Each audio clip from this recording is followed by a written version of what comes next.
तमाम आदिवासी समाज के मुद्दों को लेकर आज ये अनिश्चितकालीन जो धरना प्रदर्शन किया है, इसके बीच में हमारे आदिवासी समाज के जयेश और हमारे भीम आर्मी और तमाम सामाजिक संगठन के नेतृत्व में ये जो आज धरना प्रदर्शन है, अपनी बात को रखने से पहले मैं आप लोगों को मैं हमारे गोंडवाना के क्रांतिकारी आंदोलनकारी दादा हीराश्री मरकाम का एक नारा लगवाना चाहूँगा, क्योंकि उन्होंने भी ऐसे ही धीरे धीरे आंदोलन करके आज पूरे देश में अलग क्रांति लगाई है।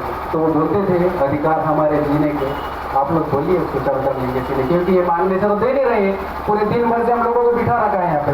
तो अधिकार हमारे जीने के चढ़ कर लेंगे सीने से, दोनों एक हाथ ऊपर करके, अधिकार हमारे जीने के लेंगे सीने से, अधिकार हमारे जीने के लेंगे सीने से, लड़ेंगे लड़ेंगे।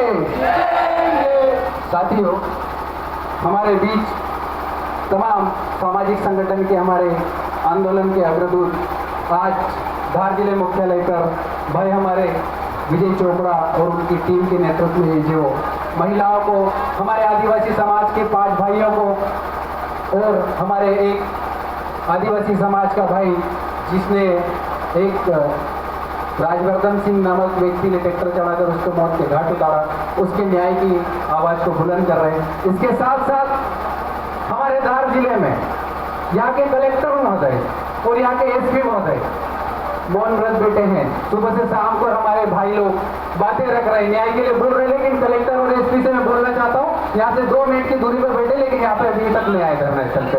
तो हमको मजबूर मत करो कि हम यहाँ के आके आपके मुख्यालय पर, आपके गेट पर आके बैठ जाए।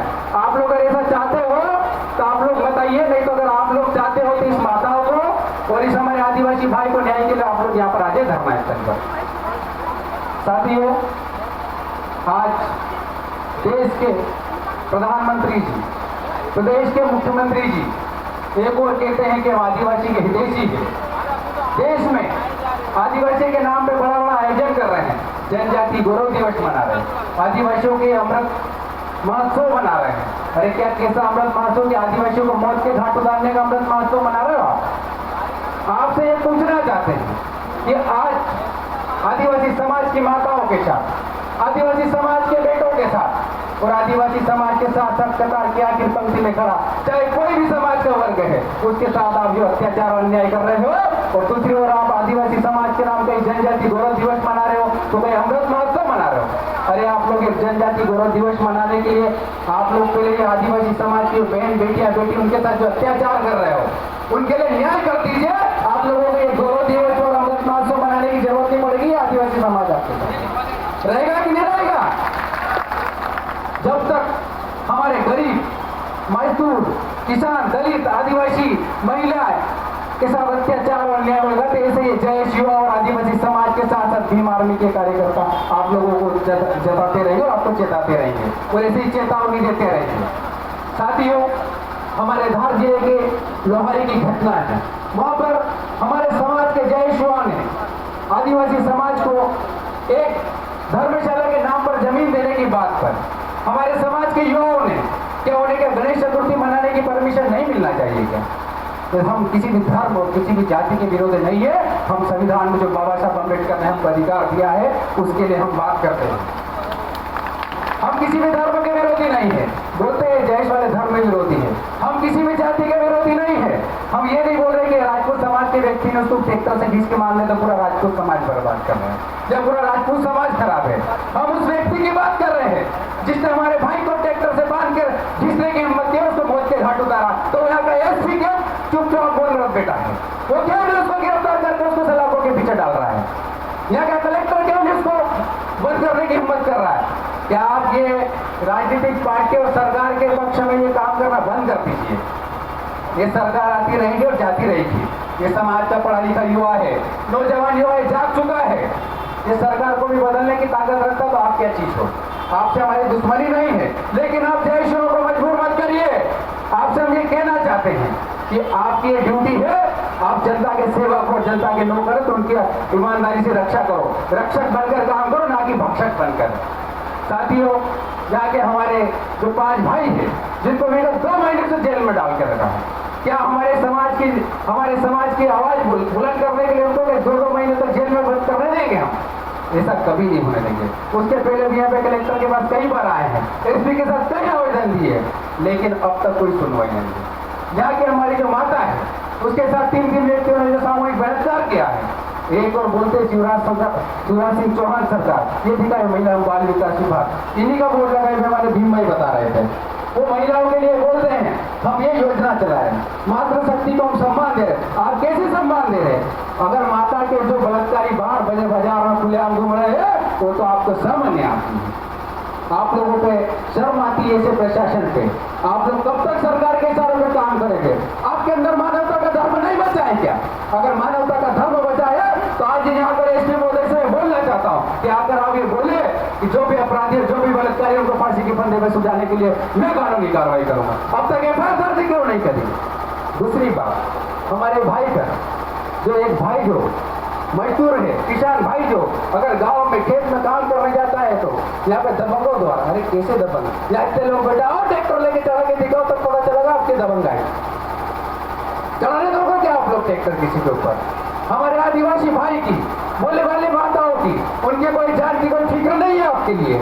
और यहाँ के प्रशासन से मैं कहना चाहता हूँ, अभी धार जिले के जो ठलघाट में एक हमारे आदिवासी भाई का मकान तोड़ दिया गया था, उसके लिए भी अभी प्रशासन ने सिर्फ आश्वासन दिया है। उसको आवाज बनाने के नाम पर क्या करके दिया मालूम है? वो लकड़ी के टाट बना के उसको बोल दिया कि यहाँ पे रहो। अरे आप लोग रह के दिखाओ एक बार, उसके बाद आप ऐसी बात करो। ऐसे कैसे हमारी सुसारी की एक माता की घटना है, प्रधानमंत्री आवास के तहत मकान उसको आवंटित किया गया, लेकिन वहां पर प्रशासन के जो वहां पे लोग हैं उनकी जो सोच को देखे, वहां पे कुछ लोग जो है बिना नोटिस के प्रधानमंत्री आवास के तहत उस माता को मकान मिला है, तो किस्त डलकर के बाद उसको जेसीबी से तोड़ दिया। अभी तक उसको अंदर नहीं किया है, खुलेआम घूम रहा है। मैं यहाँ के एसपी महोदय से कहना चाहता हूँ कि आप जब तक ये जय ईश्वर चुप रहे तब तक रहेंगे, वरना आप मजबूर मत करें, आपके दफ्तर में आकर बैठेंगे, वहां पे 8 दिन तक लेके बैठ जाएंगे। हमारी माताओं से अन्याय करना बंद करो। ये भोले वाले हमारी माता है, आपको लगता है कि आपराधिक प्रवृत्ति की? ये भोले वाले हमारे युवा बेटे हैं, आपको लगता है कि बदमाश है? आप लोग ये किसी के इशारे पर, नेताओं के इशारे पर चलना बंद कर दोगे। ये समाज के नेता है, समाज से बढ़कर कोई नेता नहीं होता है। समाज ने इनको चुनकर भेजा है, समाज ने इनको बनाया है। अगर ये नेताओं के इशारे पर चलोगे तो समाज उनको भी उठाड़ के फेंक देगा। मेरे भाइयों, आज यहाँ के प्रशासन से मैं कहना चाहता हूँ कि पूरे दिन से आदिवासी समाज के, भीम आर्मी समाज के, दलित समाज के, किसान मजदूर के बेटे यहाँ पर आकर आज हमारी माता की न्याय के लिए, हमारे भाइयों के न्याय के लिए अगर आवाज बुलंद करें तो आपको शर्म आना चाहिए। यहाँ पर आके आप उनको न्याय की बात करिए। आप कैसे हैं जनता के सेवक?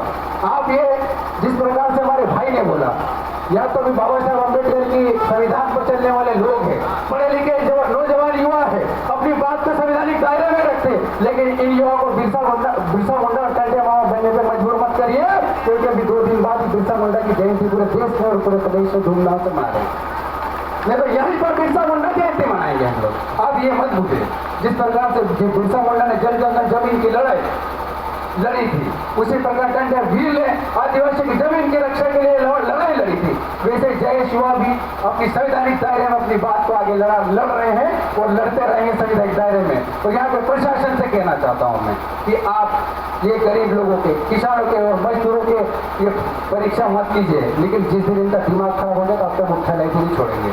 आप ऐसा चाहते हो तो आप बिठाए रखे, आप मत करिए न्याय इनके साथ। और यहाँ पर मुझे आज बिरसा मुंडा जयंती के लिए बहुत सारे कार्यक्रम में इन्विटेशन दिया था, वहां पर भी बुलाया था कि आप आइए, लेकिन मुझे बिरसा मुंडा जयंती 15 तारीख को है, लेकिन मुझे समाज का दर्द था मेरे अंदर, इन माता और इन भाइयों के लिए दर्द था मेरे अंदर, इसलिए मैंने बिरसा मुंडा जयंती के कार्यक्रम में जाने के बाद यहाँ धरने स्थल इनको न्याय दिलाने के लिए आना उचित समझा और यहाँ आप लोगों के बीच में आया। तो रिजू भाई और उनकी टीम को मैं सलाम करता हूँ। इन्होंने इन गरीब लोगों की, इन माताओं की, इन बेकसूर भाइयों की न्याय के लिए जो एक बड़ा आंदोलन किया है, उनके लिए एक बड़ा जोरदार तालियां बजाए। साथियों, बहुत सारे वक्ता ने अपनी बात रखी। मैं कहना चाहता हूँ, हमें जब भी कार्यक्रम होता हम कभी भी असंवैधानिक दायरे में बात ना रखें। हमारी लड़ाई किसी सिस्टम से नहीं है, हमारी लड़ाई किसी सरकार से नहीं है, और और हमारी लड़ाई किसी पार्टी या किसी नेता से नहीं है। हमारी लड़ाई है तो सिर्फ हमारे हक और हमारे अधिकार की। और अगर हमारे साथ जब अत्याचार और अन्याय होगा तो जय इसके साथ तमाम आदिवासी समाज के युवा आपके बीच में खड़े रहेंगे, यही मेरा वादा है। इसी के साथ जय जोहार, जय आदिवासी, जिंदाबाद।